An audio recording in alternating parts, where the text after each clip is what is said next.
Alright, so for those in the back, you just continue. We're going to open up in prayer and then we're going to start. Thank you, Father, for coming here tonight to discuss your word. Thank you for your truth. Thank you for the privilege to know you and to be able to study your word in religious freedom. We thank you, Father, for this wonderful people coming together and that we can discuss your word. I ask that through your Spirit you reveal your truth to us and you help us to implement it into our lives and change accordingly. I ask it all in the mighty name of Yeshua Messiah. Amen. So welcome everybody, those who are new. We discussed the first 5 books of the Bible, and it takes about 1 year to go through all of them. So we're currently in week 46, and we are in the book of Deuteronomy. So we're going towards the end of the 5th book. We're in chapter 7, and the name of this portion, or Parashah is Hebrew for portion, is Ekev. Now, Ekev means because, and because is a consequence of something that you do, and it relates to wages or getting a reward. So we're going to look at what that means. Now, it's a very powerful word, and there's a lot of things we can delve into. And next week, just for interesting sake, we're doing the Torah portion called Re'eh. It means to see. And that ties in with this week's portion as well. So last week, we discussed what it means to be like sheep, what it means to chew the cud, and that is basically how to meditate on the word. And it's not about speed reading through the Bible as quickly as you can. It's about chewing it, meditating on it, and get the essence of it so you can implement it into your life. So we looked at that. We also looked at the 2 witnesses and the revelation of Yeshua, the Messiah, specifically in the book of Revelation. And we looked at who those were. I'm not going to reveal that. You have to go back and listen or read through the study. And tonight we're going to look at the concept of basically what Moses' words were about. Because the context of this Torah portion, also in relating to the book of Deuteronomy, or the book of Deuteronomy, is that Moses was on his deathbed. He was basically the last few, probably weeks or days of his life. And this is the time where he shared things that were very important, that was very close to his heart, that he wanted the people to know. So if you can imagine, if someone is on his deathbed, what will he share to his friends and his family? It will be the most important lessons or wisdom that he wants to share with them. And that is what this portion is about, the last words of Moses and what he wants them to know. So this portion reveals to us the things that is the closest to Moses' heart was for the people to remember the commandments, to do the commandments. And he's speaking to a second generation Israelite. So it's a new generation who came to the Jordan on their way, close to cross the Jordan to enter the promised land. So they only knew desert life. And Moses emphasized how important the commandments is for the promised land as well. Now if we draw that parallel back to us, and we are at the point in time where the river Jordan means the river of judgment, and that is the river we need to cross, and that river is depicted by the Great Tribulation. And that is the only thing that's separating us from the kingdom. So we need to all go through that. Unlike Matthew 24 stipulates, Yeshua calls this the birth, and prior to that are the birth pains. So we all need to go through this birth canal in order to enter into the promised land. So Moses is telling the people what is applicable, and what is applicable to them and the lessons they have to learn is the same lessons that we have to learn as well as the last generation. The second generation Israelites are a picture of the people who exist between the first and second comings of Yeshua. The first generation people who perished in the wilderness are the people who existed prior to the first coming of Messiah. Now those two are called the old people or the original people, which we currently have evidence of. And they are currently our Jewish brothers. So they still exist, but they still live according to the ways prior to the coming of the Messiah, Yeshua. So they do not recognize him.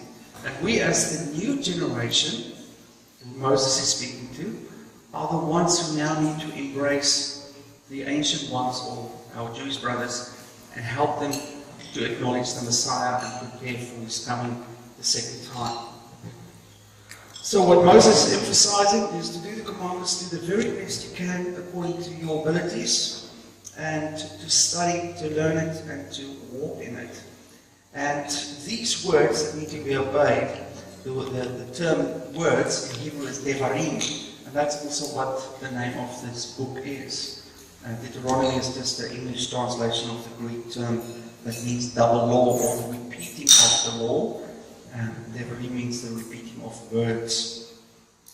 So what this Torah portion started off with, what gives it its name, is Deuteronomy 7 verse 12, where it says, "And it shall be, because, Ekev, you hear these right rulings, and shall guard and do them, that Yahweh your Elohim shall guard with you the covenant and the kindness which he swore to your fathers." So he's repeating the same promises of the covenant that Yahweh made with their fathers. They are still applicable to the new generation as well.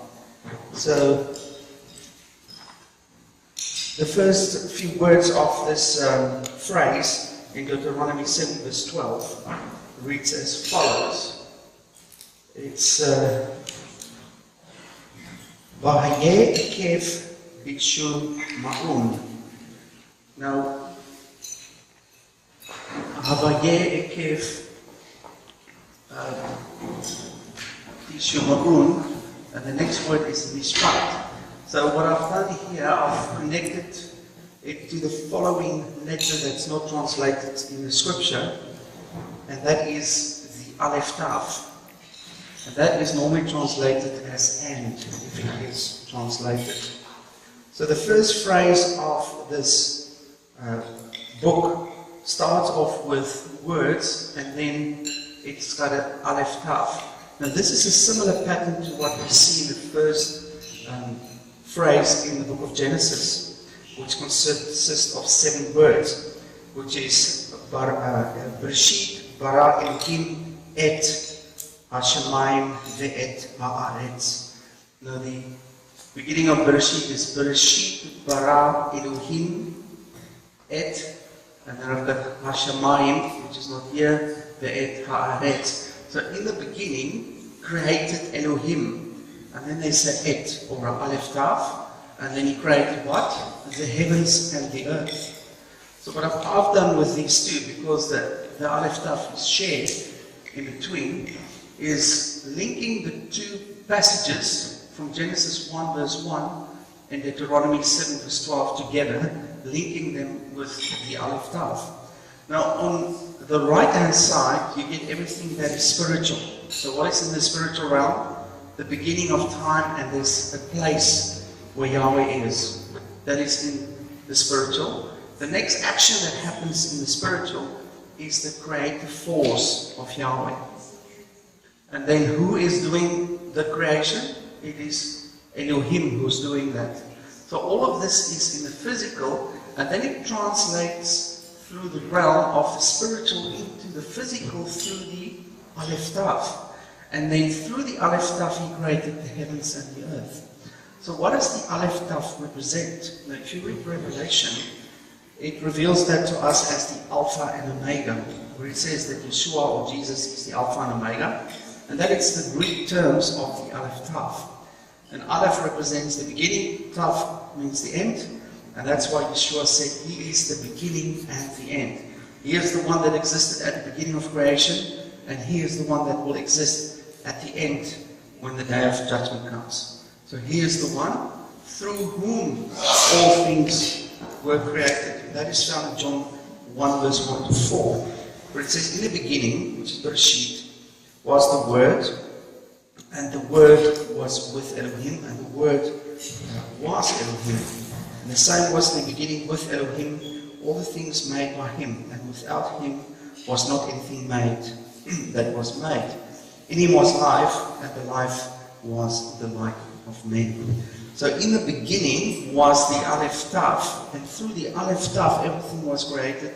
But it says here that everything was created through the Word. Now, if you read Genesis, you will see that God spoke. Yahweh spoke, and then things came into existence. And He spoke through words. Now in the Hebrew Aleph Bet, you get the first letter of the Aleph Bet and the last letter of the Aleph Bet, which is the Aleph and the Tav. And in between, together with the Aleph Tav, makes up a total of 22 letters. So in order to formulate the words through which He created, He used the Aleph Bet, or the Hebrew language, which is that the Aleph Tav is another symbol of. So Yeshua, who is the Word, who spoke through the Hebrew language, and He created everything in the heavens and in the earth. So when we look on the right-hand side, as I mentioned, you see the spiritual, time and place or space. You see an action and someone who did the action. And then on the left, you get the result, or the consequence of what happened in the spiritual. And the result and consequence happened through the Aleph Tav, or through the Messiah. That's why He's called the mediator. Everything that happens in the physical realm that originates in the spiritual has to go through Him. He is like that medium that you need to go through if you move from the spiritual into the physical. And if you want to move back from the physical into the spiritual, you have to cross the Aleph Tav again. You have to go through the Aleph Tav. And that's why Yeshua is the only one who is the way back into the kingdom. Because He is the one who sits in between the mediums of the physical and the spiritual realms. So for you to pass from the physical, you have to enter through Him in order to go back into the spiritual. Now what this Torah portion reveals to us in Deuteronomy 7:12 are the words that we put on the left-hand side, because that is what we have in the physical. We can only see beyond what's on the Aleph Tav what Elohim is like if we study the consequences or the result of what happened. So if we want to know Elohim, we need to study through the Aleph Tav, or the revelation that He gives us of the consequences that happened. We also need creative power from Him and study what that resulted. And then we can go back to the origin. Now the origin of things, or the original things, is another term in Hebrew that's called Av, or Abba. And that is what the Father is. He is the one who is the originator.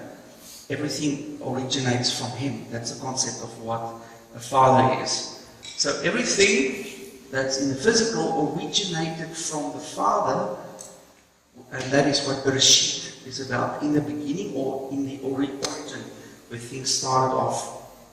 So what happened in the physical that we can study, that will reveal the spiritual to us? And those are the first words of this Torah portion, which is Havayah. Now Havayah is Vav Hey Yod Hey.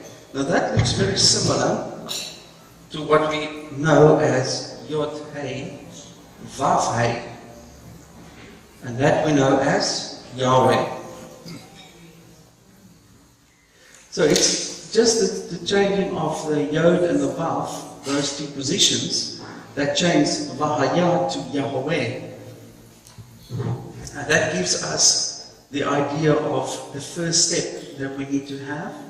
And Vahaya means it shall be.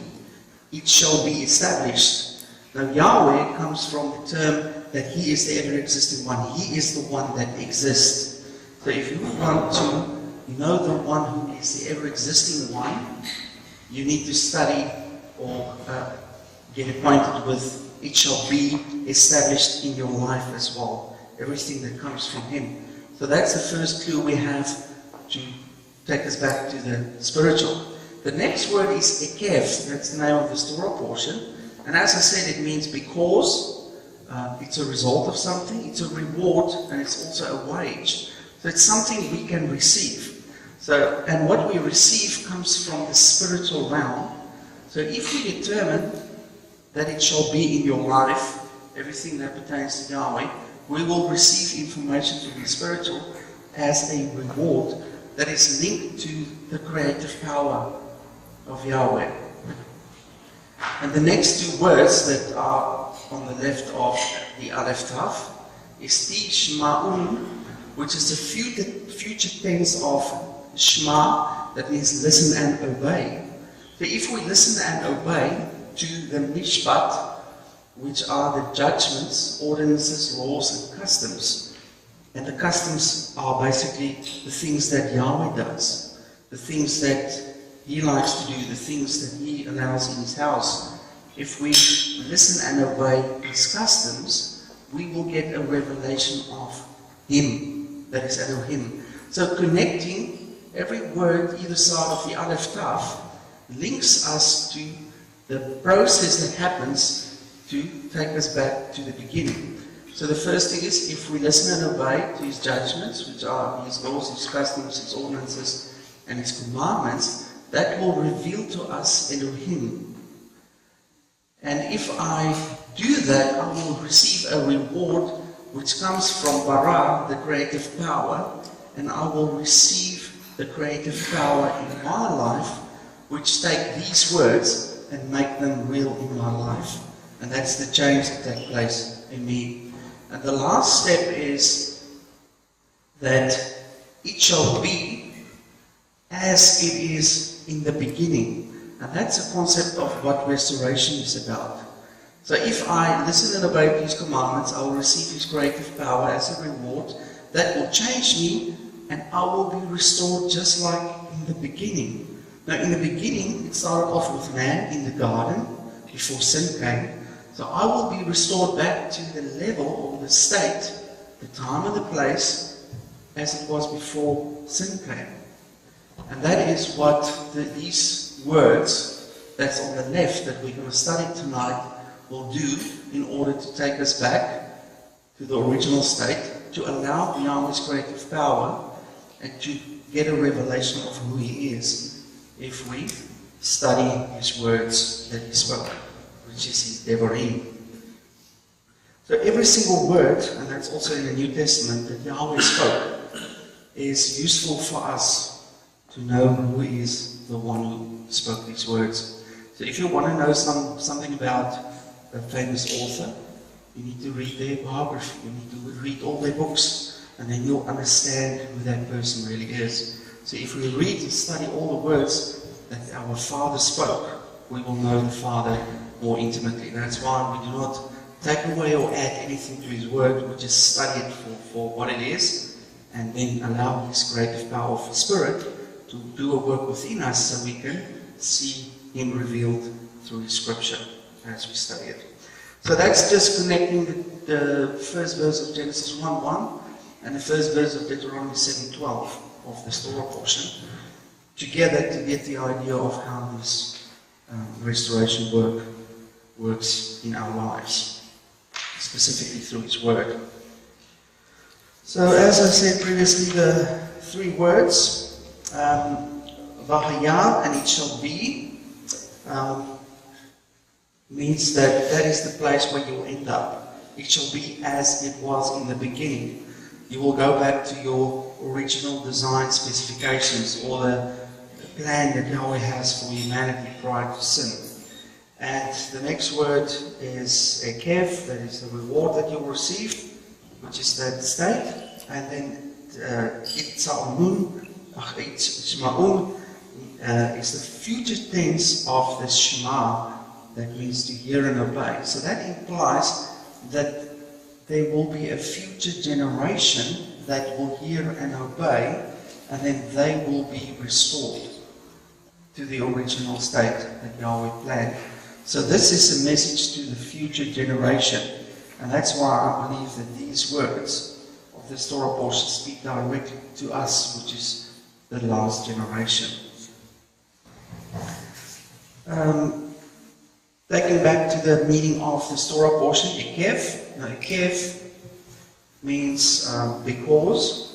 It also means a result of. It means to receive something, to receive a reward or wages.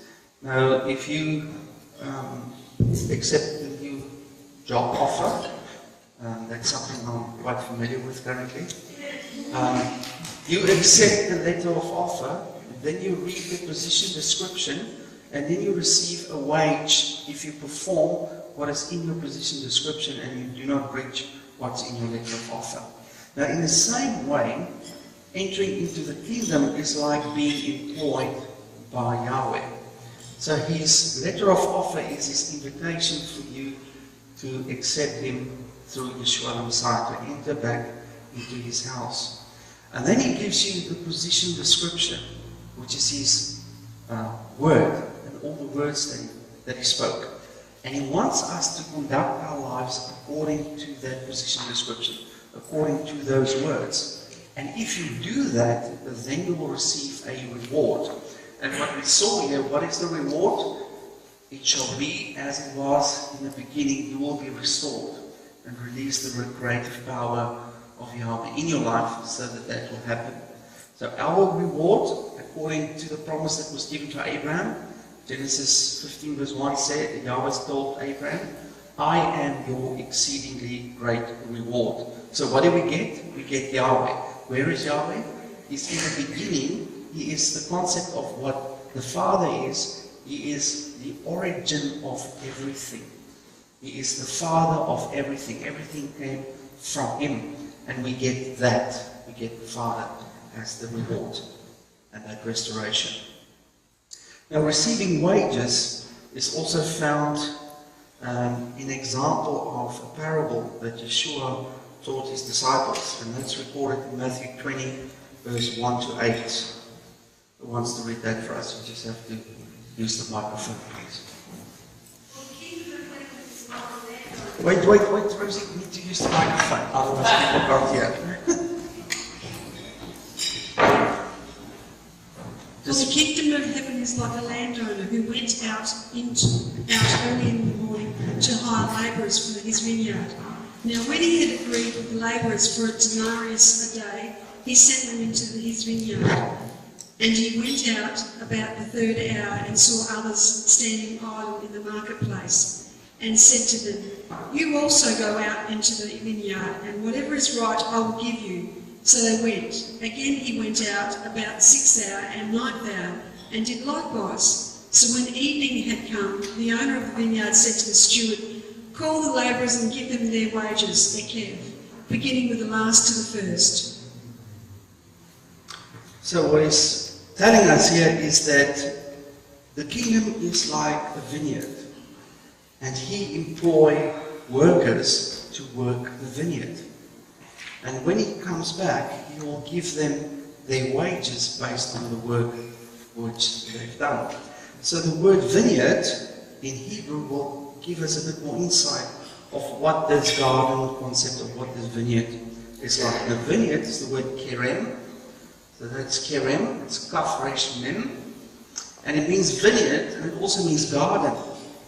Now when we looked at this verse, everything started in the garden. So if we are restored back, it shall be like it was in the garden. Because that is what the concept of the vineyard represents.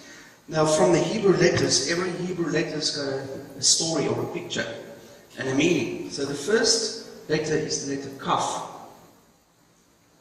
Kaf, and it means hand.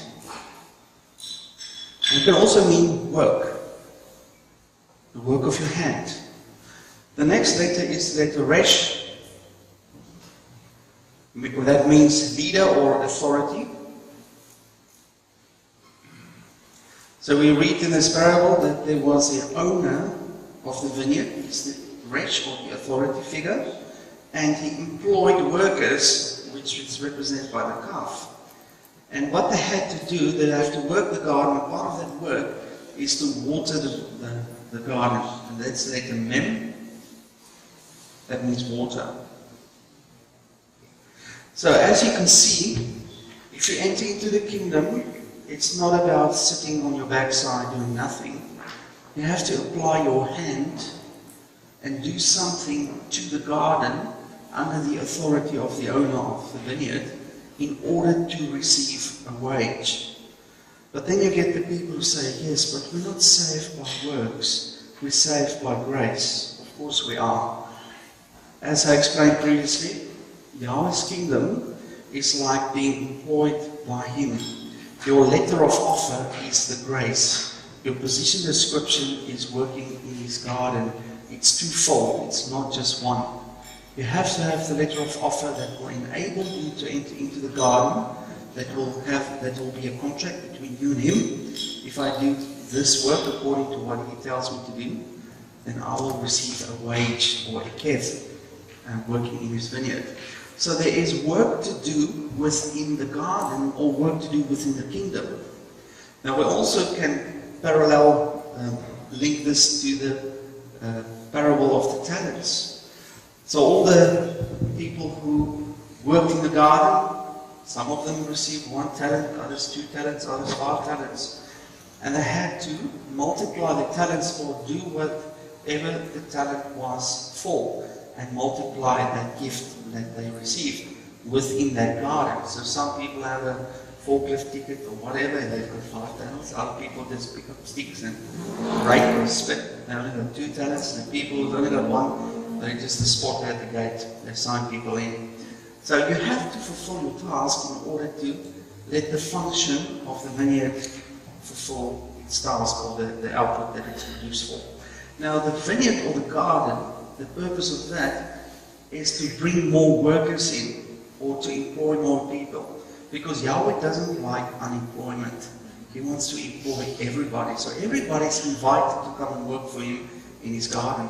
But now you get lazy workers.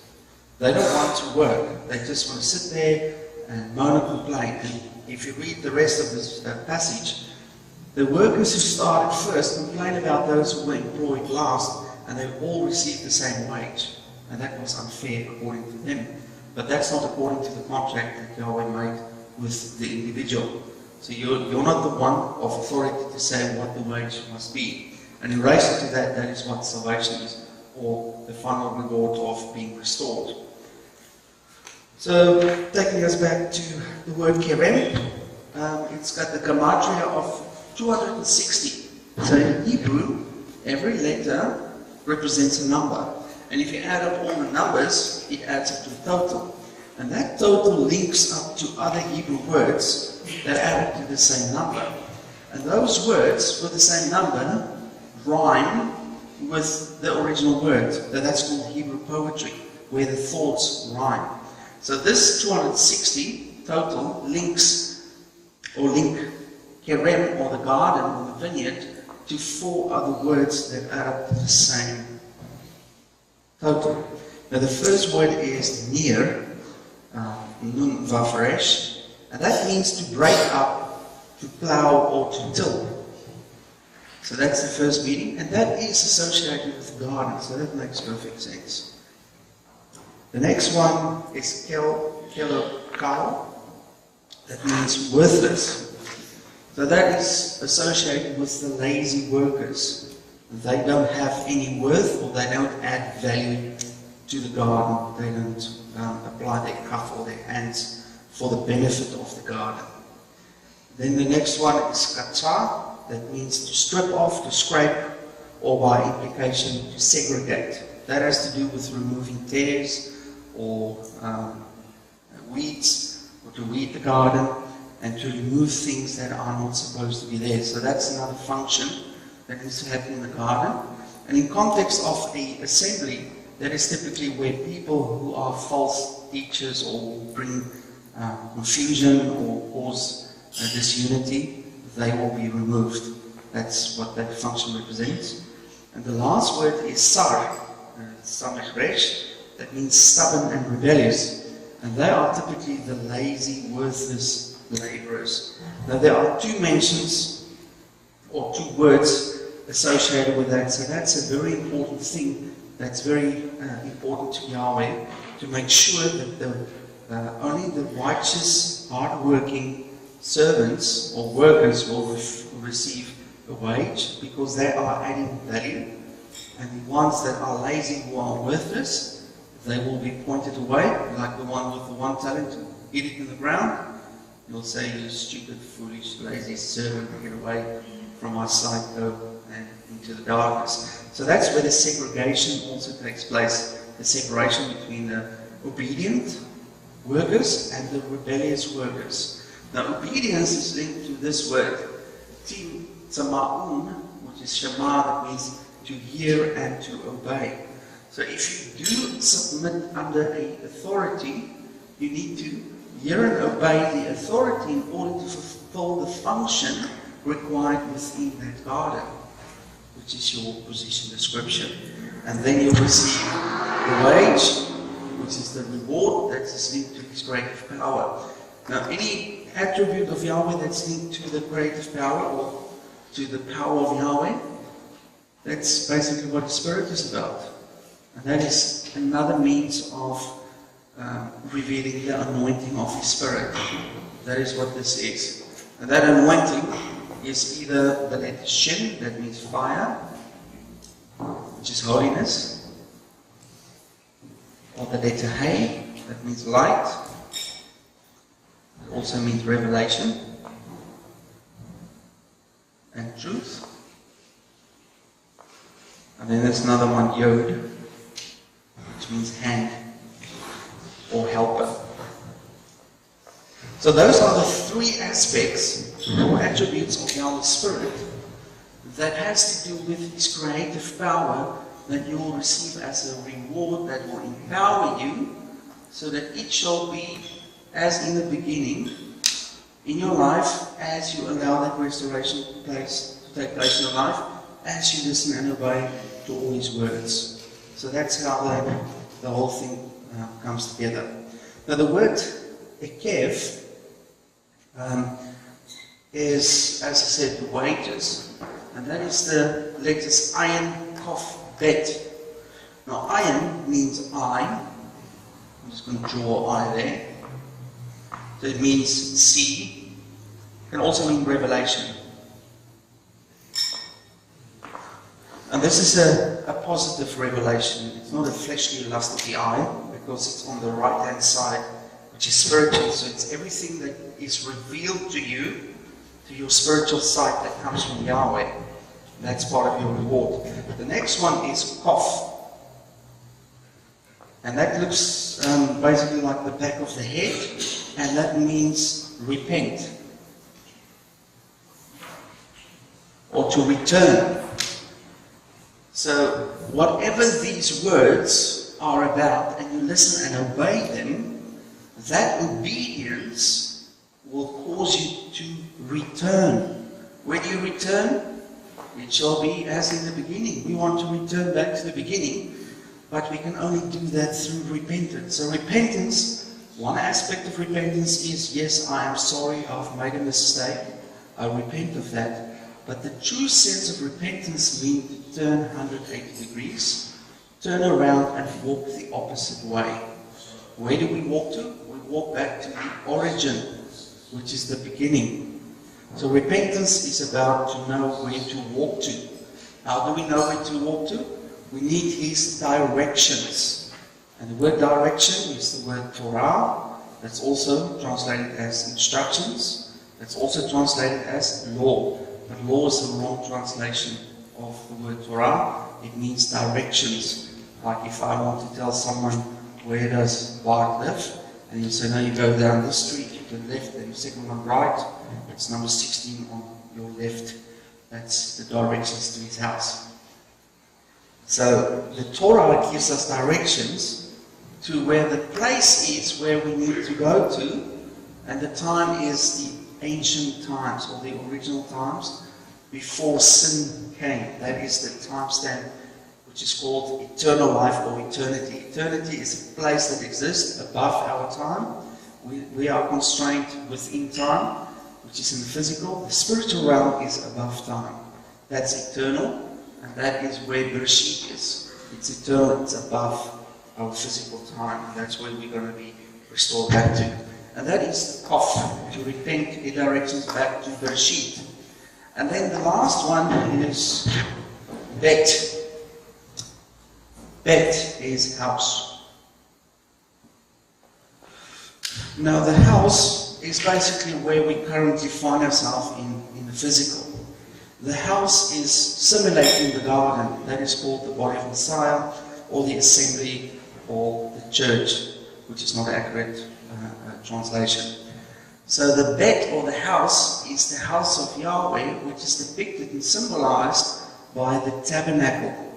And the tabernacle was required to have Yahweh's presence amongst the people while they traveled through the wilderness. Now we are currently still traveling through the wilderness, which is this life, and we need the house in order to be sustained throughout the desert and the wilderness, because you will physically die in the wilderness unless you are sustained by the water and the nourishment and the manna and everything that Yahweh gave his people while they traveled.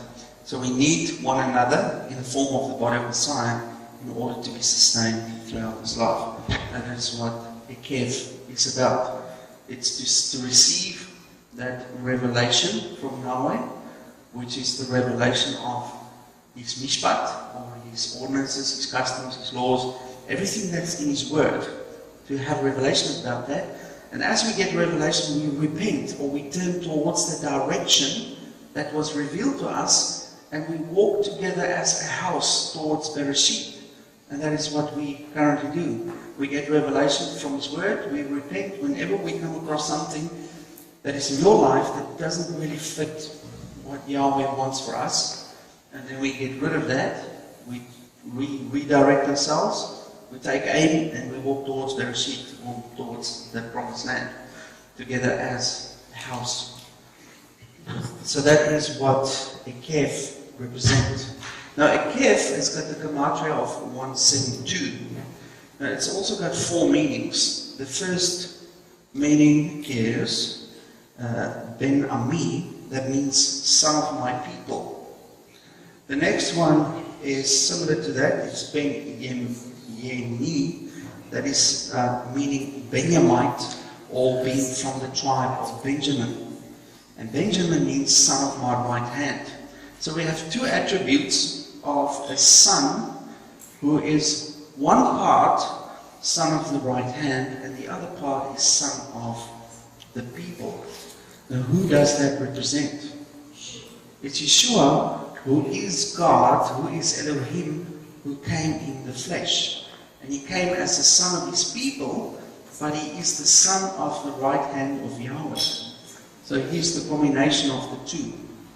Now if you want to relate that to the first verse in Genesis, in the beginning, Yahweh of Elohim created Aleph Taf, which is the Messiah, who is heavens and earth, who is spiritual, son of my right hand, and who is earth, or physical, son of my people.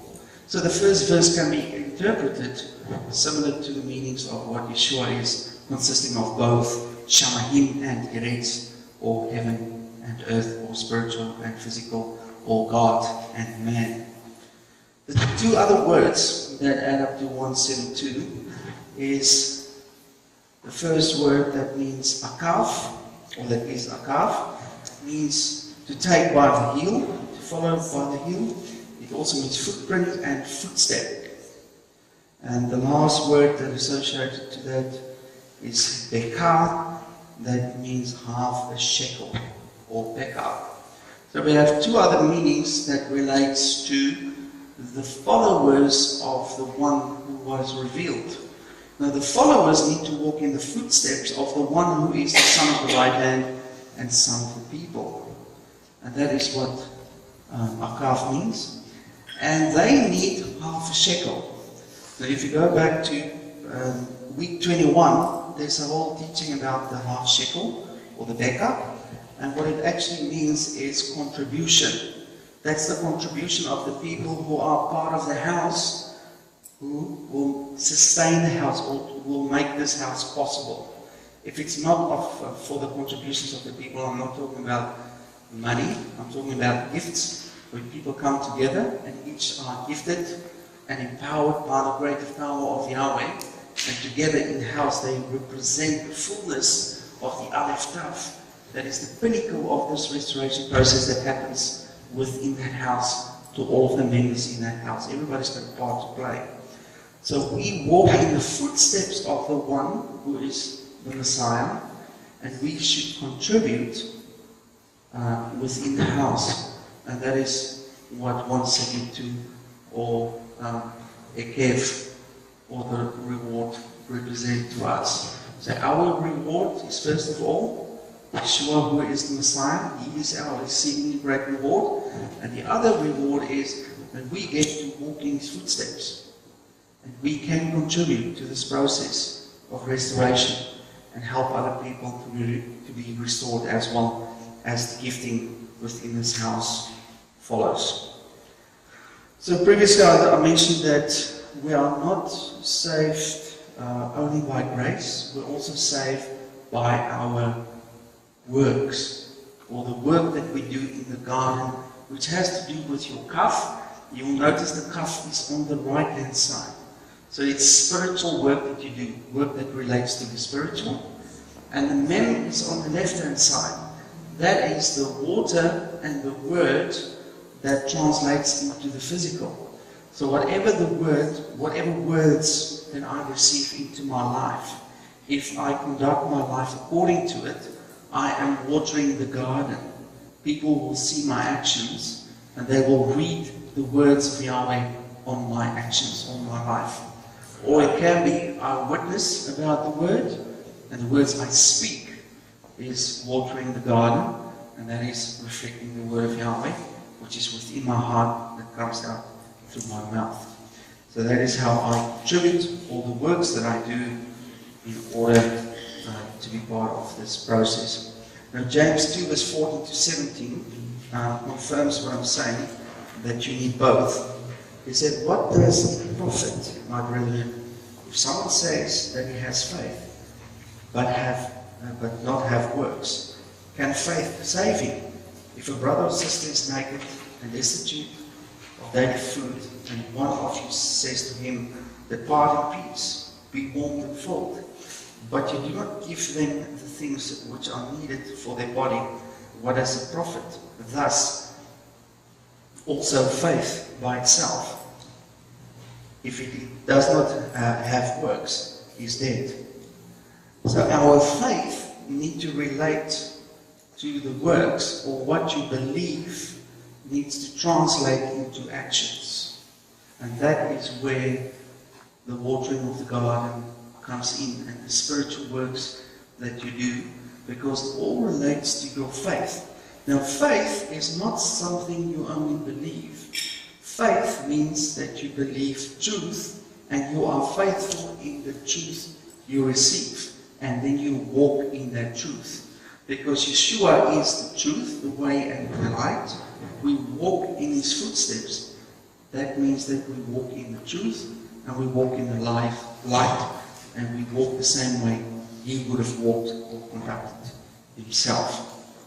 So that is basically why we do those works. Now those works in Hebrew are called mitzvot. And mitzvot, if you translate that, it means good works. Now that's something that Paul revealed to us in Ephesians 2 verse 10, where he said that the good works which Yahweh prepared beforehand, that we should walk in them. So good works that is prepared beforehand are prepared for us to walk in them. So the mitzvot are actually His commandments, which are these things that we need to hear and obey.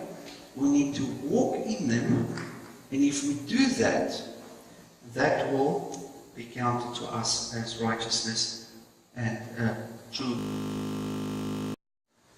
So Ekev is also connected to Jacob.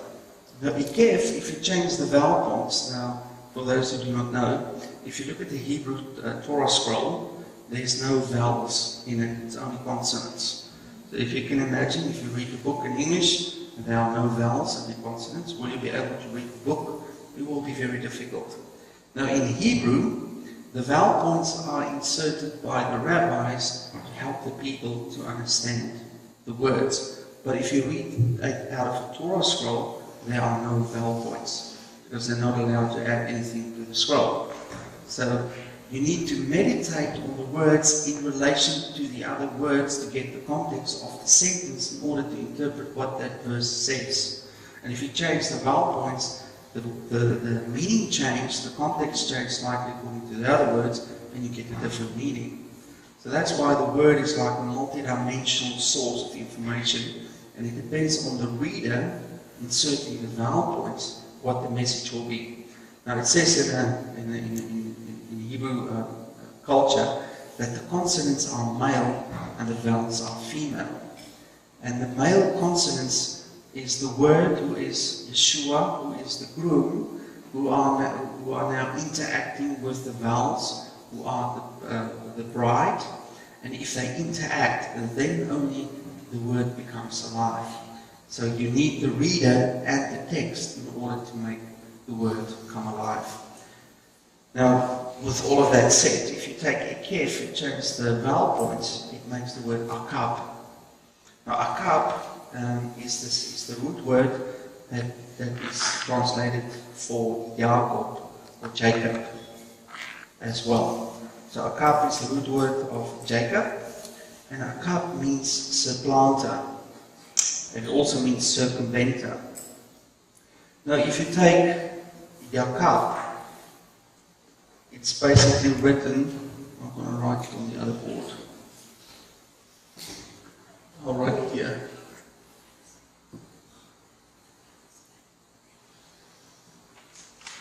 Yaakov, that's what it looks like. Now, I've got it wrong, that's off. Sorry. Yaakov. Now, if you remove the yod, it's yod akab. Now, akab means supplanter, and the yod represents Yah.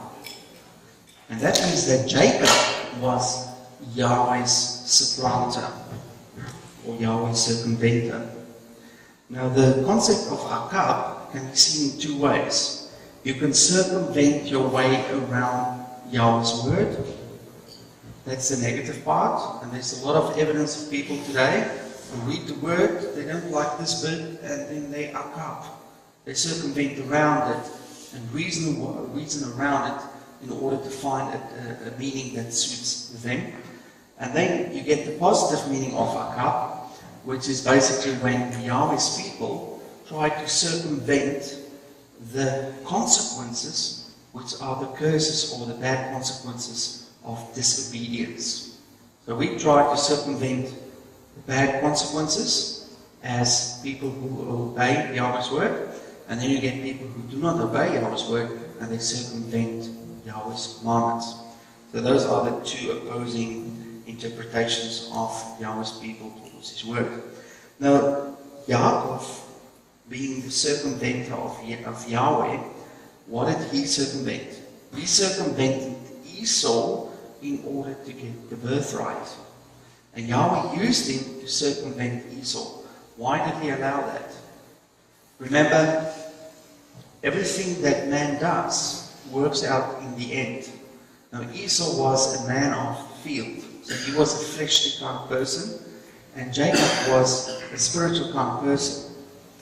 And the birthright was revealed to Jacob's mother, that he should get the birthright.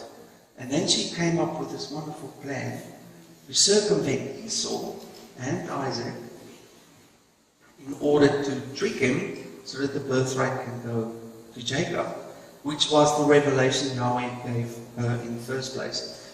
Now, you will remember that Isaac was blind. Now, that's a picture of spiritual blindness. And the reason why Yahweh spoke to Sarah was because Isaac didn't see spiritually. And he was someone who just wanted game that Esau hunted. So he was fleshly orientated as well. And he couldn't realize, or didn't realize, that Jacob was the one chosen for the birthright. And circumventing that resulted in the birthright moving to Jacob. And the birthright, whenever you hear the word birthright, it automatically links to the bloodline of the Messiah. That is the purpose of the birthright, to carry the bloodline of the one who is the son from the people and the son of the right hand, the Messiah, the Aleph Tav, who is to come. And the circumventing resulted into a prophetic picture as well. Because if we look at the lives of Jacob and Esau, we can draw the parallels to us living in this time as well. In this case, Jacob is the one with the bloodline of Messiah. Now, which tribe was also the bloodline of Messiah? Judah. And Judah is another word for Jews. So Jacob represents the Jews. Who does Esau represent them in this time and space? No, it represents Ephraim. And Ephraim is the group name of the 10 lost tribes of Israel who are scattered into the world. Now, the reason why Israel was called Ephraim is because the majority of Israel basically consisted of the tribe of Ephraim. They had the largest number and represented the most of the fullness of the 10 tribes in number. So, Jacob is the good guy carrying the bloodline, which are the Jews. Esau is the one who is the bad guy in the end time perspective. And that concept we see coming together in the time called Jacob's trouble, where Jacob and Esau met and Esau kissed Jacob. And it's called the kiss of Esau. And that's a phrase that describes the meaning of the dots above the word for kiss in the Hebrew text, and that's in page 5 in the bottom. So where the word kiss is, there are 6 dots, like teeth marks. So when Esau kissed Jacob, it was teeth marks that told Jacob that something is not right. This is not an honest kiss. This is a sort of a reminder of my gender, and I'm going to get you in due time.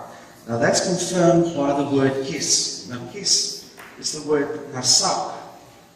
That means to kiss. It also means armed and armed men. So it's like someone who come in battle against another person. So the kiss of Esau was like armed men coming, trying to cast fear upon his opponent. And that kiss of Esau in relation to us today are Ephraim, or the Christians, biting Judah in the neck, showing some hostility to Judah or to the Jews. And that's got a name. That's called anti-Semitism, where we are against the Jews. Now that was prevalent in the times of Martin Luther, of the Reformation, and prior to that as well, where in the Dark Ages they persecuted the Jews and killed them because they said that the Jews killed Jesus. But Yeshua gave himself as a sacrifice. He wasn't killed by the Gentiles or by the Jews. He gave himself. And that is the hostility that still exists between the Jews and Christians today. So what is the message to us? If you read Ezekiel 37, it talks about these 2 brothers that's going to reconcile in relation to the prophecy of the 2 sticks coming together, where he said to Ezekiel, take 1 stick for Judah, another stick for Israel or Ephraim. You hand put them together in one hand, which represents the hand of Messiah, and the 2 sticks need to come together again. And if you connect the 2 sticks together again, you're actually reuniting the 12 tribes. Because Ephraim represents the lost tribes, which is 10 of them, and Judah, or the Jews, represent the other 3 tribes, which are Judah, Benjamin, and Levi. that currently exist in Jerusalem and all over the world, but specifically Jerusalem, known as the Jews. So those two need to come together. So how are they going to come together? The only way they can do that is to find a common foundation. The common foundation is the word of Yahweh. That's the only thing we have that is common, that's not defiled by man. So if you go and you remove and you strip away all the traditions, all the rabbinical teachings that's not scriptural, and you strip all the Talmud and the Kabbalah and all those things, you get the clean slate of Yahweh's word.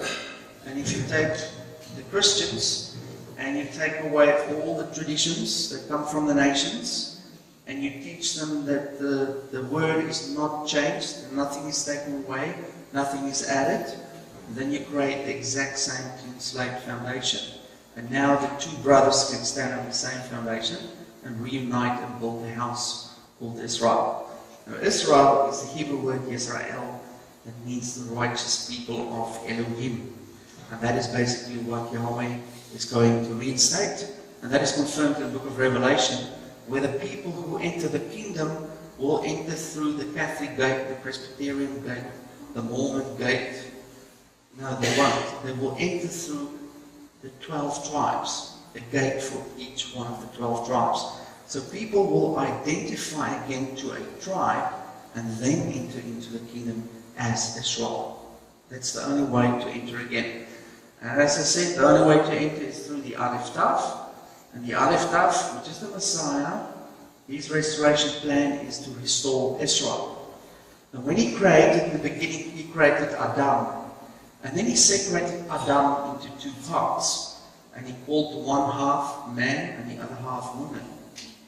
Now when you want to reunite Adam again, you have to put the man and the woman together again. That's called marriage, or the marriage covenant. And then they are echad, or one again. In the same way, when Yahweh created, he created Israel. And then Israel was separated, Judah and Ephraim. And at the end, he will reunite the two again through a covenant, and they will become Israel again, and they will be echad. So the same picture of a covenant that will reunite, or a covenant that will restore, is the process to get back to the beginning. And the only way to enter into the kingdom is to enter in through becoming part of Israel. Yes. My question is, how about people who follow the Torah, who look at life, and do not have the other path? So the question is, how do people who follow all the words of Yahweh, his Torah, but they do not have the Aleph Tav, what will happen to them? How do they enter into the kingdom? Now that's a definition of what our Jewish brothers currently face. They embrace the foundation, even though they have a lot of bells and whistles connected to them as well. They have the foundation, but they do not have the revelation of the Aleph Tav. So they cannot enter unless they accept the revelation of the Aleph Tav. Now there's good news in Zechariah chapter 12, where it reveals what will happen at the end of time with Judah. And it says that they will see the one whom they pierced, and they will mourn and cry as if for the death of a firstborn. And then they will see the fountain open, which is the fountain of the waters of salvation, and they will drink from that. So they will receive the revelation of Yeshua, who actually was the Messiah. And through that revelation, they will believe that he is the Messiah, and then they will enter in through the Aleph Tav. But that is earmarked for a time towards the end, because it said that the Jews, or the Judah, their eyes are blinded for the benefit of the Gentiles to come in.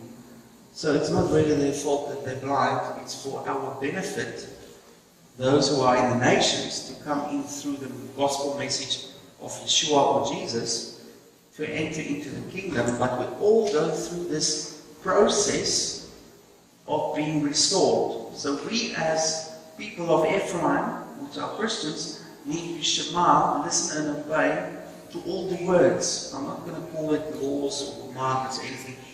All the words we need to listen and obey to. We need the creative power of His Holy Spirit.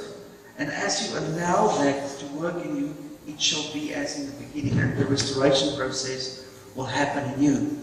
It is just like when Yeshua spoke and things were created through Him, through His creative words. He is still speaking, and His creative words are His Devarim, His words captured in all of Scripture. And when you accept those words, He will recreate the missing parts within you so that you can be fully restored back to Him. That's why we need to embrace all of His Word to get the fullness of His restoration or His recreation process to work in our hearts. And that accounts for Brother Judah as well. Now what we learned from Jacob, which is the Jews, in this analogy, is that Jacob wrestled with Yahweh at the time prior to Jacob's trouble. So Judah, or the Jews, will wrestle with Yahweh. And at the end, Yahweh will change their name, change their character, and change their walk. And that is exactly what will happen. And it's Yahweh who's going to do it. So we just need to trust Him and pray for our Jewish brothers so that He will wrestle with them and change their walk when they will accept the Messiah. But on the other hand, what it's necessary from our part is not to speak ill against our Jewish brothers, not to bite them in the neck, not to slander them, but to love them, love Israel, and pray for them. That's our job. Alright, next section is on page 6. Yahweh's discipline. Now this is for Bart. We spoke about it this morning, this evening, just before we started. So last week we saw the phrase where Moses pleaded to enter into the promised land and Yahweh said no. And then we saw the parallel in the New Testament where people pleaded, and I believe it's spiritual leaders, to enter into the kingdom, and Yeshua said no, you workers of lawlessness. So the same message applies to leadership, that they need to be careful on how they conduct themselves, because they will receive a greater judgment, because they must lead not only themselves but others who follow them. Now in this week we're going to look at Yahweh's discipline. It's similar to Yahweh saying no, but His discipline is about making us disciplined people. Now the definition of discipline is the suppression of base desires, and is usually understood to be synonymous with self-restraint and self-control. Discipline is one who uses reason to determine the best course of action regardless of one's desires. So we have all these fleshly desires and things that we like, habits, if you like. And discipline is basically the process in order to find the right thing to do, not necessarily the thing that feels right. And that is what Yahweh's discipline is about. It's not about getting a stick out and hit us until we are bruised and then we learn a lesson. Discipline is to learn to become disciplined and to walk in a disciplined manner. And that is what Yahweh's discipline is about. Now there are two aspects of discipline. The one is a fatherly kind of discipline, and that's found in Proverbs 3:11-12, where it says, "My son, do not despise the discipline of Yahweh, and do not loathe His reproof, for whom Yahweh loves, He reproves as a father the son whom He delights in." So we see a relationship between a father and a son, and the discipline of the father form the son in order so that he won't go astray, because the father loves the son. That's his motive of disciplining his son. And then there's also a motherly aspect of discipline, and that's found in Job 5:17, where it says, "Behold, happy is the man whom God," which is Eloah, "corrects. Therefore despise not thou the discipline of the Almighty." Now the Almighty is the Hebrew word Shaddai. Now Shaddai means destroyer. It also means self-sufficient one. But the root word of Shaddai means breasted one, or nourishing someone like within the breast of a mother. So it's the nourishment nature of Yahweh's discipline. So his discipline is like giving you nourishment or eating the right food. That is that kind of discipline. So the Shaddai part is relating to healthy food, if you like, the things I need to eat that will nourish my body, that will not break it down, and I need to be disciplined in order to keep to the nourishment guidelines, and that's that kind of discipline that comes from Shaddai. And then the Father's discipline is the one that's a bit more steering you towards your actions. If you go towards the left or the right and you don't go straight, he will direct you gently to follow back in his ways, and that might involve a slight sense of pain occasionally, because that kind of discipline is linked to consequences, and consequences are not necessarily good consequences. So, but whenever we are disciplined or go through trials and tribulations, we should count it as joy, because we are built up in our characters in order to be disciplined. So Yahweh allow those things in our lives to help us to be disciplined people. Now, the interesting thing about Shaddai is, it's first used in Scripture in Genesis 17 verse 1. Now, for those who hasn't been here before, the technique I'm using is, whenever you want to know the essence of a word or the true meaning of a word, you not only look at the Hebrew meanings, you look at where that word is first found in Scripture. And the context of that word within that story will give you a bit more information about how that word is really used and what that word means. So Shaddai, if you want to know the motherly way of discipline of Yahweh, we find the context in Genesis 17 verse 1, where Abraham was 90 years old and Yahweh revealed himself as El Shaddai, instructing Abraham to walk before him and be perfect. So we see the discipline aspect coming through here. To be perfect is to be perfectly disciplined in the knowledge of what makes you perfect. And the revelation of El Shaddai to Abraham, that revelation helped Abraham to become perfect and to walk before Yahweh. Now the word walk is the word halakha, and that means you'll walk the way you conduct yourself. That includes your actions and your words and your motives. So everything you do, Yahweh sees you, you walk before him, and he wants you to walk perfect. And if you do not walk perfect, he will reveal to you what perfect is and help you to walk perfect. And if you're stubborn, there will be some consequences that will assist you to go back into what perfect walking is all about. Now what's interesting is the number. When I saw the number 90, I immediately thought there's something in there. What does 90 mean? So I went and I looked at the gematria of 90 and see which words link to 90. Now the first word that links to that is lamech. It means to be powerful. The next one is yasak, that means to anoint. And the next one is mayim, that means water. Now the anointing is linked to the Spirit of Yahweh, and mayim is linked to the Word of Yahweh. And if you have the Word and the Spirit, that gives you strength and make you strong. So we see that Abraham, received strength through the revelation of Shaddai, or the revelation of the things what he needs to walk or to conduct his walk according to, which is the discipline of Yahweh, and that made him powerful. And what was the power that Abraham had? He was the father of faith. He was one of the people who had the strongest faith of all the people that's recorded in Scripture, and that was his claim to fame. So what's also interesting is that that is the day which Abraham's name was changed. Now Abraham received the letter Hey in his name.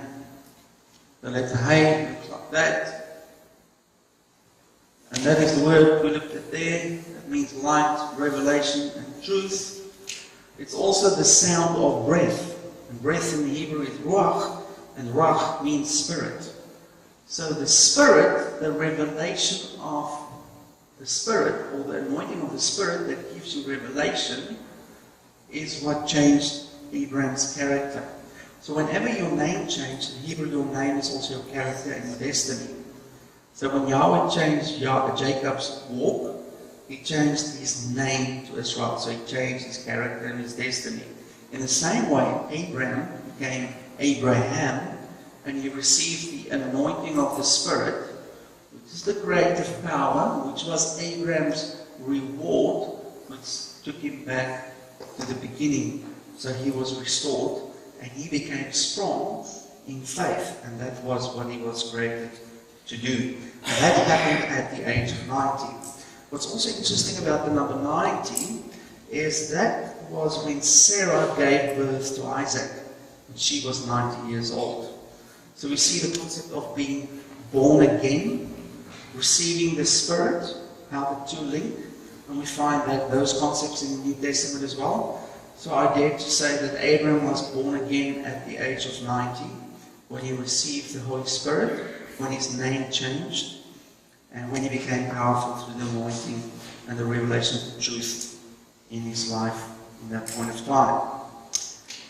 Now Abraham was perfect before Yahweh because of the El Shaddai revelation, or the Shaddai revelation. And the word perfect is the word tamayim. Now tamayim consists of the letter Tav and mayim, that means water. That's similar to the letter mayim, or the mem, that also means water. So we see that if you want to be perfect, you need the water, and that we saw with Gematria of 90, which is yasak, to anoint. Mayim, that means water, that's also number 90. And then we have the letter Tav. Now the letter Tav also means cross, where Yeshua said, take up your cross and follow me. He actually said, take up your Tav and follow me. And that Tav is a yoke. And the yoke is used to bind two oxen together so that they can fulfill a purpose, which is plowing or breaking or tilling the ground. And that's what we saw was needed in the garden. And one of the meanings was to break up and to plow the ground within the vineyard or the garden. And that we also see with the yoke, being yoked together with Yeshua. You're not pulling this yoke alone, you're yoked with him. You walk alongside him, and you're plowing the ground so that the mayim, water, can be, which include the seed, which is that little yoke, and the water, which is the two mems, which represent the two tablets, which is the foundation of the commandments. So we have the commandments and the Spirit, together with your labor, which will provide you to become perfect. So being perfect, per definition, is if you are a laborer that's not lazy in the garden of Yahweh, fulfilling the function so that the garden can flourish, and you have a part to play within that. And that is what it means to be perfect. Alright, so that is that. So the household of Yahweh. Now the household of Yahweh, as I said, is described by the letter Bet. But how do I get into this house? Now I get into this house through a process. I need to draw you a picture. Just get my picture. I'll put in this new boy.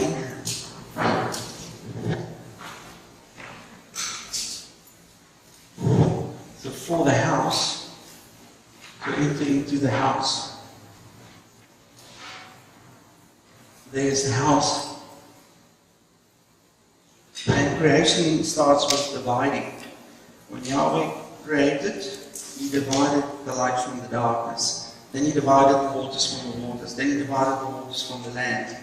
And the divided parts, then he filled with purpose. He filled the land with seed, filled the land with animals, he filled the heavens with birds, waters with fish, and he gave them purpose. Now at the end, after the separation, he will bring things back together again. That's what the seventh day is about, that rest of restoration, and it's the recreation or the unification process that will take place.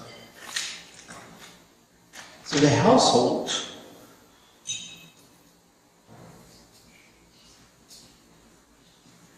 starts off first with separation. So we have two parties that are being separated. They were together at one stage. And that is,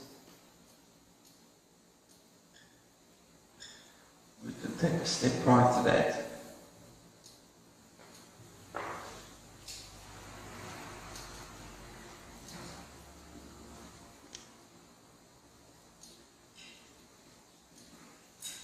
So in the beginning, when sin came, sin separated Elohim or Yahweh from man. This is basically what sin is. Sin brought a dividing barrier in between. So there was separation first, man and Elohim separated. And then the concept was introduced of a servant and a master. So there are servants that are available outside the house, and the master is the master of the house. Now for the servant to enter into the house, the servant needs to change his title. So if I want to go in, I need to change my title from normal servant to bond servant.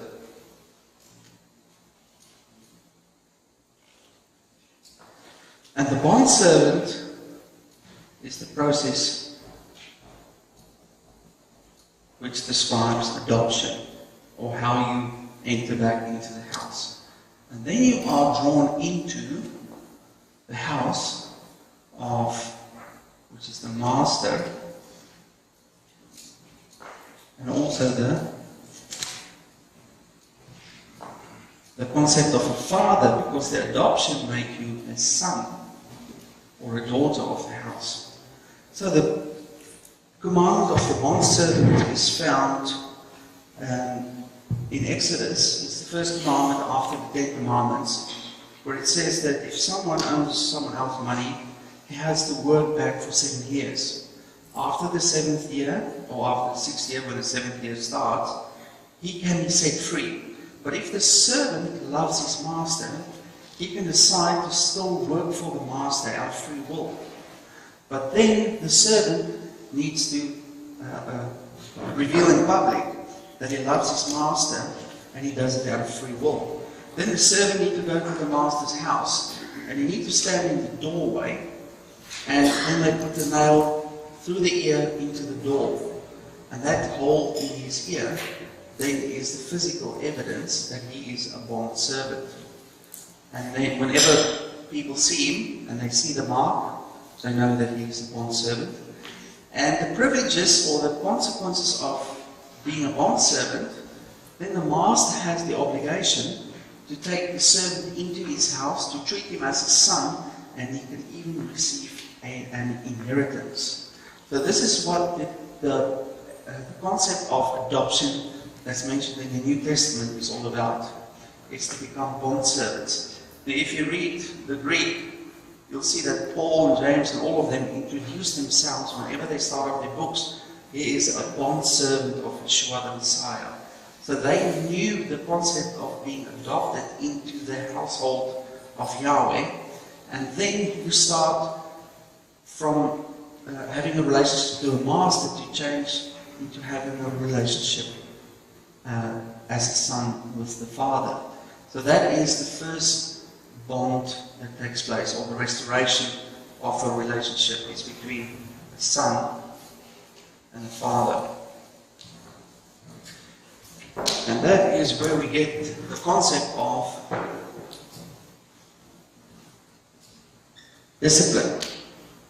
Because the Father loves the Son, He corrects the Son, because in this house there are house rules that are different to the rules outside of the house, where there might be no rules at all.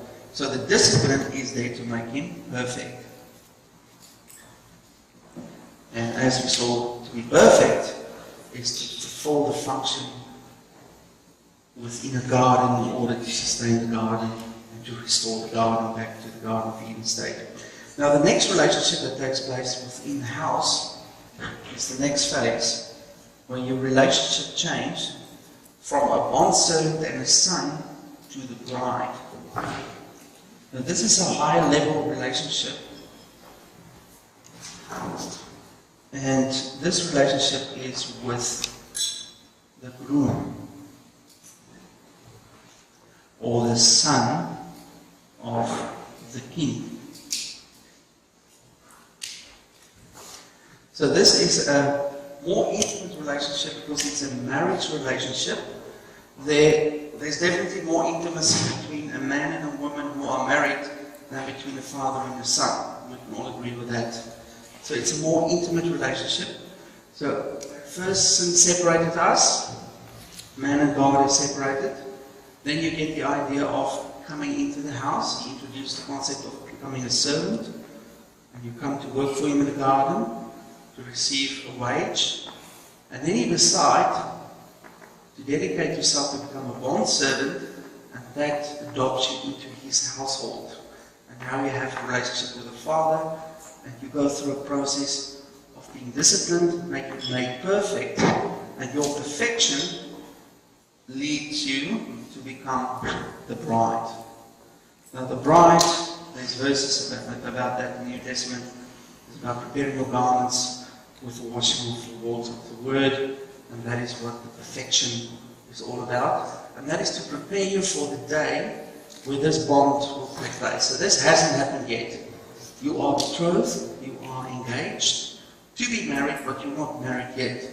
And that will happen once you cross the Jordan. After that, the marriage feast will happen, and the marriage will be concluded. So that is the progressive relationship. Now, in saying that, there's a verse in Deuteronomy 7 verse 13 that says, "And he will love you and bless you and multiply you, and he will also bless the fruit of your womb and the fruit of your land, and the grain, and your new wine, and your oil." So he links the concept of love with blessings. But we know that blessings are conditional. That if I do these things, then I will be blessed, because that's a reward. So he links blessings to love, so that means that love is also conditional. So how can love be conditional? Because I thought that love is unconditional. God loves unconditionally. But there are different levels of love from Yahweh's point of view. And I can explain it at the hand of an example. For example, you love ice cream. You love cake. You love your car, you love your house, you love your dog, you love your children, and you love your wife. All of them are different levels of love, depending on the object or the person that you are in relationship with. In the same, as I explained here, there are different levels of love. Now, Yahweh loves the Son more than he loves the people outside of his house. It's not to say that he doesn't love them, but he definitely loves the Son more. In the same way, the bride will be loved more by the groom than the groom is loving someone outside, which is not the bride. Because it's an intimate kind of love that can only exist within marriage. It's a different level of love, more intimate. In the same way, we want to try and get into the most intimate relationship with him to receive that love from the Father. So in order to come into this house to receive that level of love and progress to the more intimate level, we need to progress through those steps. First, come into the house as a servant, make a choice to become a bond servant, be disciplined and refined, becoming the bride, and now we wait for the groom to come. And that is the next phase in our relationship that we still wait and look out for. Now that concept of being in the household is something that Yeshua mentioned. He said in John 15 verse 6, You did not choose me, but I chose you, and I appointed you to go and bear fruit. So it looks like the people who are chosen to come into the house is determined by Yeshua, the groom. So not everybody can come into the house. Not everybody can be saved. Or is that what that verse says? Now that we find within the meaning of the next verse, Matthew 22 verse 14, where it says, "For many are called, but few are chosen." Now this is not in your notes. I've done this afterwards. The word chosen is the word bachar. And bachar means to elect, to choose. And it's related to three people who chose. The first example is in Genesis 6 verse 2, where the fallen angels, or the sons of God, chose the woman from the sons of men as wives, and they had relations with them, and then men of renown, all the giants came to be. So this choice is based on lust. So it's a wrong kind of choose. The next choice was made by Lot in Genesis 13 verse 11, where Lot chose to live in a certain place, and that is linked to Sodom. He lived in the gates of Sodom, and that place was judged. So it's a choice made on possessions, which is linked to covetousness. It's a wrong kind of choice. Then the next choice is found in Exodus 17 verse 9, where Joshua chose men to make up his army to fight against Amalek. So this choice is by a commander choosing his troops for his army to battle against the enemy.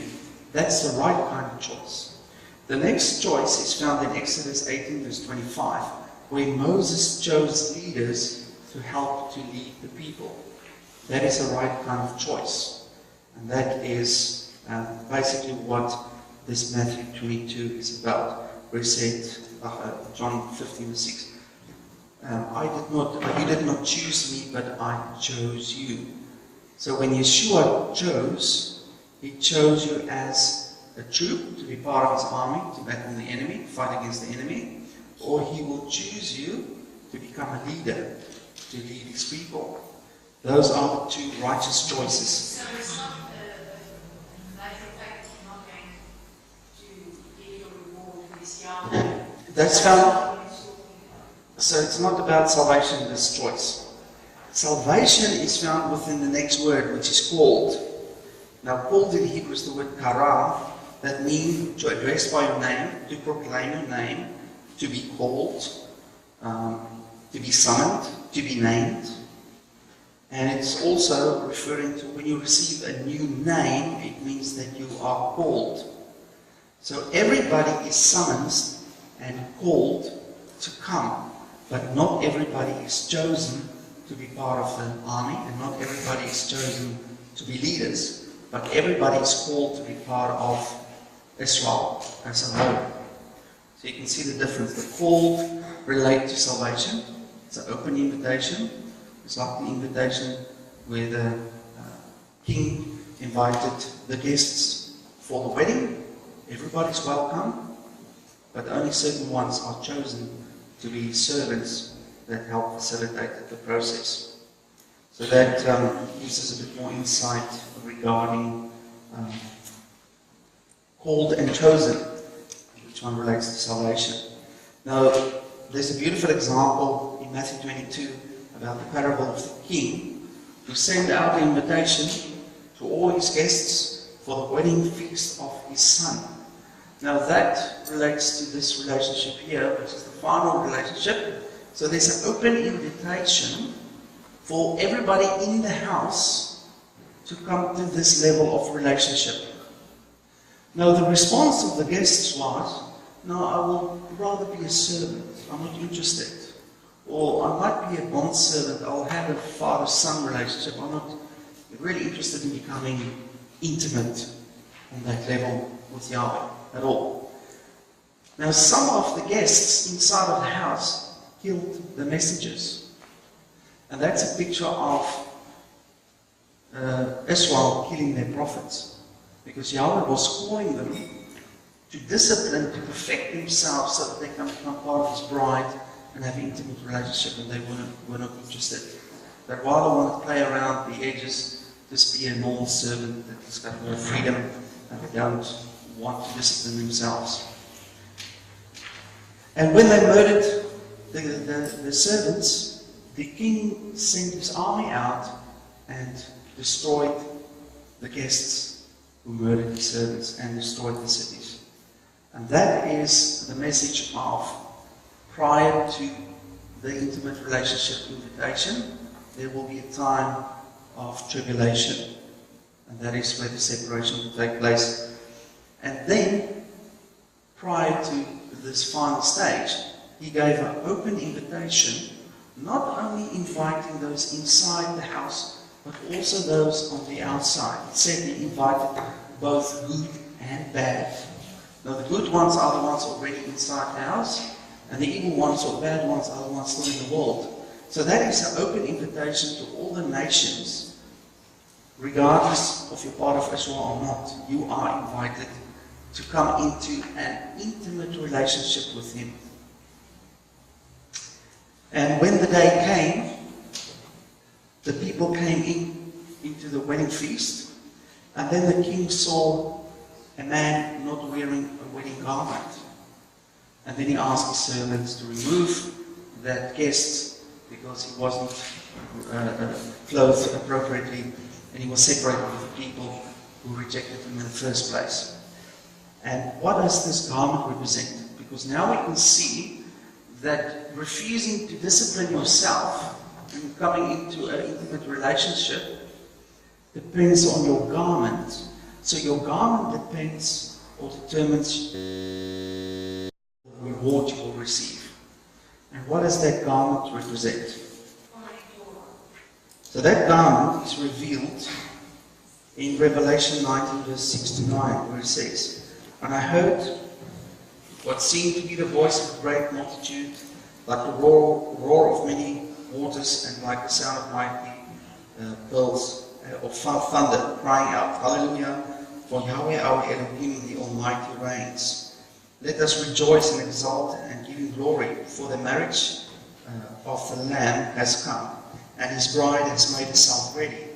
It was granted her to clothe herself with fine linen, bright and pure, for the fine linen is the righteous deeds of the saints.'" Now we see it all look back again to the concept of the garden. Where's my garden?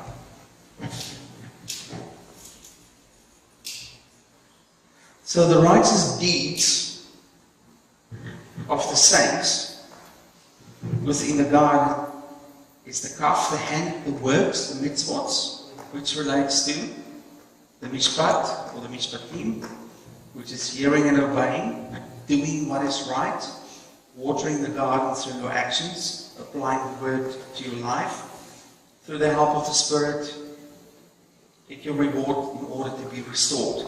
Now, part of this restoration process is when you will receive your white garment. So when you come to Bereshit, or the wedding feast, Yahweh will see whether you've taken part into embracing His words, listening and obeying, accepting the power of His Holy Spirit, so you can implement that in your life, so you can have a function within the garden, fulfilling the task in order to build the house, where people can repent and receive spiritual insight regarding His word, so that they can also be restored, and where you bring people into the house from the outside, even those who are evil, and help them through the process of coming in. And those are the works or the mitzvot He prepared for us beforehand. It's through His word, doing His commandments, as well as the gifts of His Spirit, and applying them to your lives. So that is the concept of being married, ending up in Bereshit. Now there's a question that was raised that my lovely wife told me about. But this concept of a bride is not found in the Old Testament. So, where did Paul and John, who wrote Revelation, came into this idea of a bride? That they invented? That they planned it around a mystery meeting and they came up with this idea? Or is it something in Scripture that's already there? Now, I found 8 witnesses of the concept of a bride in the Old Testament. So we don't have to worry about Paul. Everything he said was still true, even though people twist his words. And even the book of Revelation is still accurate, because everything is according to prophecy in the Old Testament. So the first witness, or the first verse, is in Isaiah 54, verse 5, which says, "For your Maker is your husband. Yahweh Tzebaot," which is the Almighty, is his name. "The Holy One of Israel is your Redeemer. He has called the Elohim of all the earth." Now, husband is the word Baal, and Baal is not the statue, which is Baal, which is a false idol. Baal means husband. It also means wife, and it also means to rule over, to marry, or to be married. So we see this is the covenant, the unity between man and woman coming together, because the word Baal both means husband and wife, and to be married. So he doesn't distinguish between the sexes. He sees them as one, as Echad. And that's what Baal means. Redeemer is the word Gaal. That means kinsman redeemer. And that's linked to the marriage between Boaz and Ruth. And that's a picture of Israel being married to Yahweh as well, as confirmed in Isaiah 54. The next verse is Jeremiah 3 verse 14. It says, "Return faithless people, declares Yahweh, I am your husband." So if Yahweh tells me he is my husband, then I'm surely the other part of what the husband represents, which is the bride. Now the bride in this context is not someone who is married already. It's a similar term that means to be betrothed. Half the part of the marriage covenant is already fulfilled. The Hebrew marriage got 2 parts, and the first half has already been established at Mount Sinai.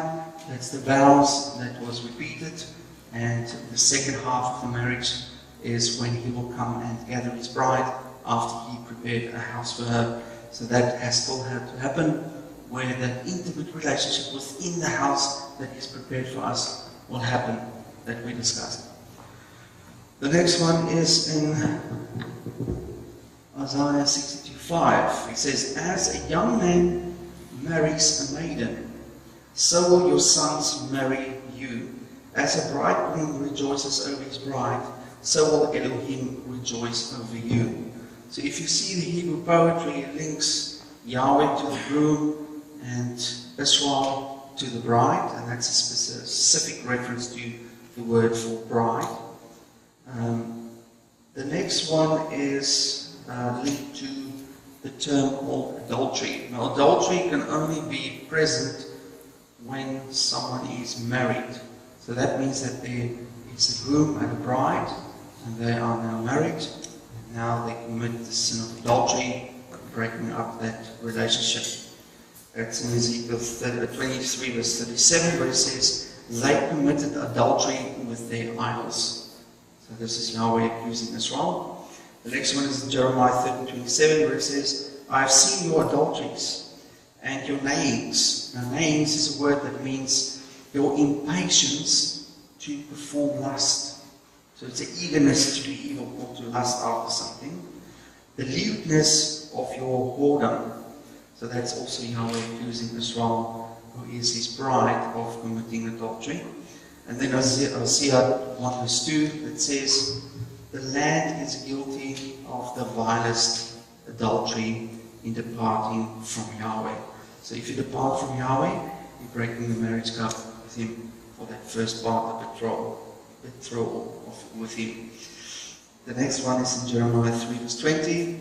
"But like a woman unfaithful to her husband, so you have been unfaithful to me, O house of Israel, declares Yahweh." So the woman unfaithful to her husband, so that woman confirms that it's definitely a bride. So with all these witnesses, we see that the concept of the intimate relationship that Yahweh wants with us, which is found within the garden.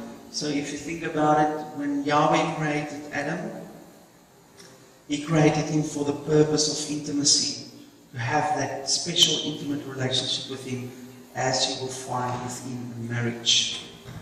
So He created Adam to be His bride. Now Adam is not male. It was before Adam was separated into two parts, symbolizing the marriage that will come as a prophetic picture. So that concludes our study for tonight. So are there any comments or questions?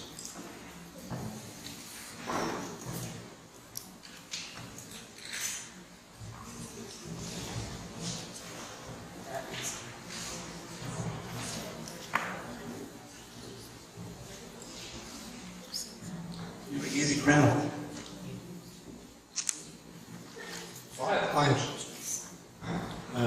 You mentioned that there are 3 tribes of Judah, Yeah. but then there's 10 tribes of Ephraim. That's 13.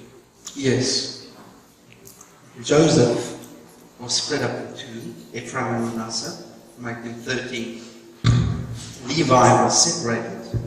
They didn't receive an inheritance. They are the priesthood, which made 12 again. So the 10 that split off, and the 3 that was left, the reason for the 3 was Judah carried the bloodline. Levi had to be there to conduct all the temple services for the festivals to be fulfilled, which was a prophetic picture of Yeshua's first work. So without the temple, without Levi, the festivals couldn't have happened, and fulfillment of the Passover couldn't have happened in the time of Yeshua. And Benjamin had to be there because the temple mount, the area where the temple was located, was within the ground, or within the area that was Benjamin's inheritance. That's why those 3 had to coincide together at the time of the first coming in order to make it happen. So the tribes that were separated and lost is seen as a net that is cast into the sea. So the sea represents the nations, and Yahweh just temporarily cast them into the sea in order to pull them back, and with them will come the nations as well. Just like when Israel left Egypt, they were a mixed multitude of different nations who came out of Egypt. It was not only Israel, it was other tribes, other nations as well. In the same way, at the end, Israel will be unified together with nations coming in with them, identifying with Israel.